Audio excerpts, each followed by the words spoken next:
Hey y'all, welcome back to my channel. My name is Chelsea and we talk all things cozy personal finance here on this channel. So if this is something that interests you, make sure that you like, comment, and subscribe and stay tuned. So today I thought it would be kind of fun to talk about how I would budget my paycheck if I didn't have any debt.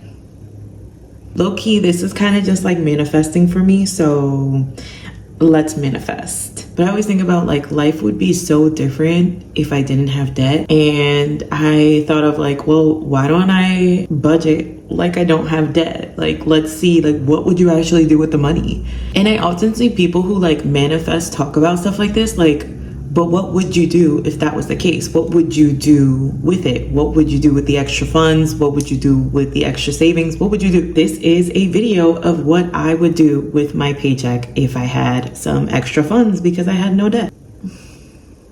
Everybody and their mom is driving by my house right now. All right, so let's get started. So first things first, I am manifesting no more debt, but we will budget everything as if I still am receiving my same paychecks. So here's the visual. So I'll still have the $21.59 per paycheck, and assuming that I get paid twice that month, that's what that will look like. Bills, honestly, will probably stay the same. I don't really foresee any of my bills changing if I did pay off all my debt. Honestly, maybe there would be a little extra subscription or two on there because now I would have the extra money for it. But for the purposes of this video, we will keep all of our bill section the same. Same thing for spending. Spending, I would like to keep the same if possible, so that I can continue to just allocate all of my money to my goals. And if I am debt-free at this time, I would be focusing my goals on saving and adding more and more to my high yield savings accounts, which I do have currently with Capital One. So here's really where the magic will happen. I didn't have enough spaces for all the different accounts I wanted to contribute to, so that's why it says other.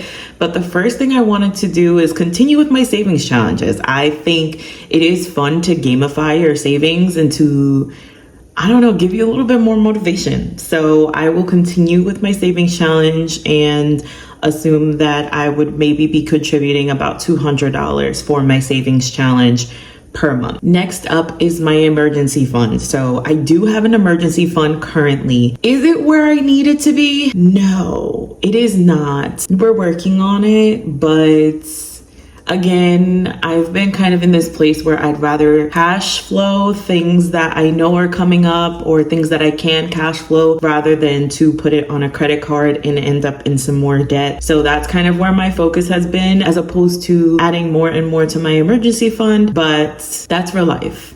But I do want to have an emergency fund eventually of about like 6 months of my expenses, my bills and all that, just so I am sitting pretty comfortably just in case anything may happen.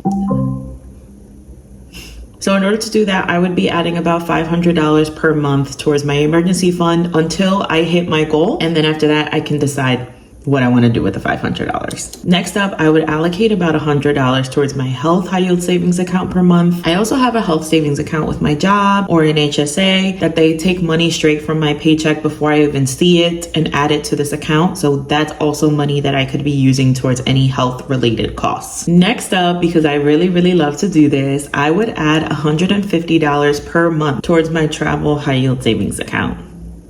Your girl's trying to be outside. That's all. So here we're kind of getting into the other category, but I will explain how I would break everything up. I would add $150 towards events, so my events high yield savings account. Then I would add $100 towards my car maintenance high yield savings account as well per month. I would add $100 towards my personal high yield savings account, which is honestly just like if I want to grab myself some clothes, if I want to, I don't know, do something new to my hair, if I want to do something for myself in some way, shape, or form, I would grab it from that high yield savings account. And then the rest of it, I would put towards like a household high yield savings account. So this money I would save almost as like a home repair type of account. And whatever doesn't get used can be used towards a future down payment. So it would just keep stacking in there towards a new home. Maybe. No. But all right, so that wraps up my budget with me. If I didn't have any debt, again, I'm manifesting. We're manifesting today. But let me know in the comments, what would you change, or what would be something that you would budget for that you don't do now if you didn't have any debt?